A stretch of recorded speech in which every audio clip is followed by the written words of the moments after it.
What's up, y'all? You're checking out Living Corporate on YouTube.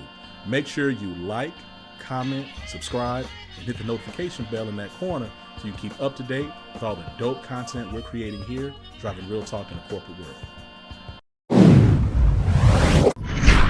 Those three areas that you talked about earlier as well of opportunity, in community enrichment. You talked about economic diversity. I'm also hearing that even and throughout this, through your journey, starting in government, building multiple businesses, that there's a through line there of purpose, because you clearly identified that early in your life, because really fueled by your circumstances. Is that right? Exactly. The opportunity to be able to learn as much as I can, experience as much as I can in order to go back and make those investments happen. Having that as my North Star was like, okay, you need to learn that. You need to learn that. You need to understand that, because it runs as a system, and understanding how all these pieces move together, in particular policy and the decisions that are made, that that proximity to power, who are the people that are making those decisions, that's going to in turn determine what investments are made in a community. And that for me has always been the drive to understand how different systems work and understand the opportunity from a place of, okay, that's all I need to know. All right, let me go. And then let me go tell my people, this is what y'all do next.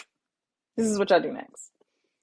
It would seem as if there's a dance between public and private sectors to actually mobilize economic growth, especially in a localized context.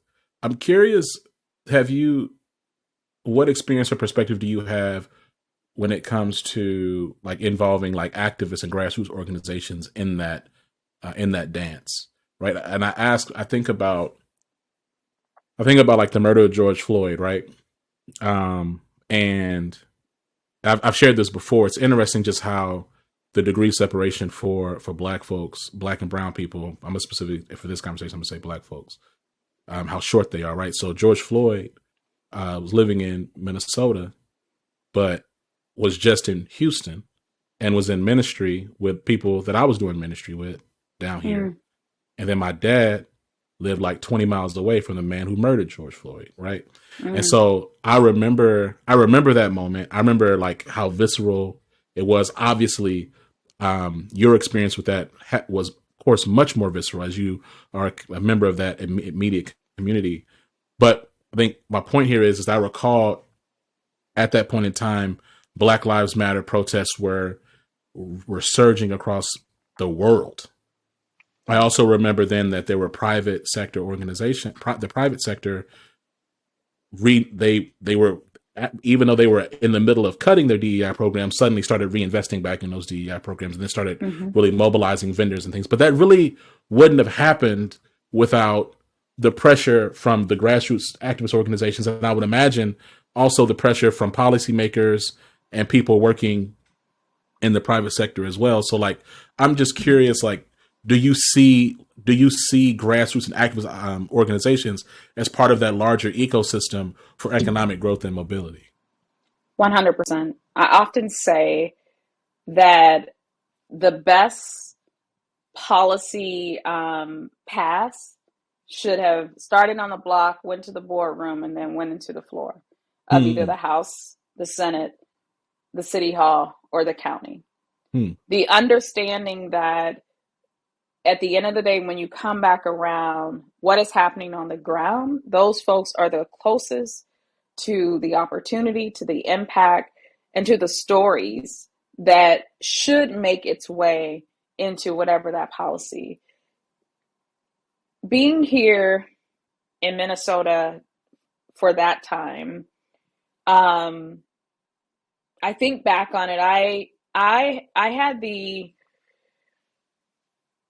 responsibility to hold both worlds during that time. my consulting firm, Amethyst Advisory Group, does crisis. And also, one of the things that we focus on, one of our drivers is called the business of public policy. That I believe that as a business owner, as a CEO, it is your fiduciary responsibility to understand what's happening in public policy, because at the blink of an eye, it can change your bottom line.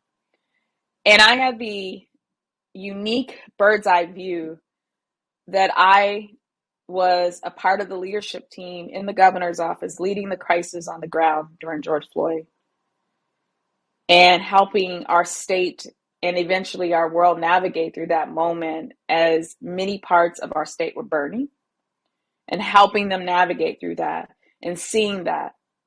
And to your question around that involvement in grassroots, having direct conversations with the activists that were themselves patrolling the streets and protecting businesses and making sure that we knew their whereabouts and their safety, to ensure that the interaction with law enforcement was positive. While at the same time, I was consulting with over 70 Fortune 500, 100 businesses here in the state that came together to form the Minnesota Business Coalition for Racial Equity, that wanted to come together to figure out how they respond to that fateful day and move together. So the who's who of the corporate world joined this coalition, and I helped build out the infrastructure of that organization to, one, make sure that it was meaningful and focused on the right things, ensuring that that commitment, which I think we can talk about, has gone by the wayside. But at that time, the commitment was there. And my job was to meet it at the courage door. Let's actually do something. Let's not just sit here and talk about it, because we have been. And for me, sitting at those tables, but with a history, as I told you, my previous role was Deputy Chief of Staff. I was responsible for emergency management. So my history comes with not only helping the state get through George Floyd, Jamar Clark, Philando Castile, navigating all of those crises and understanding that we cannot do what we said we were going to do last time, because we didn't do it, and think that we were going to get something differently.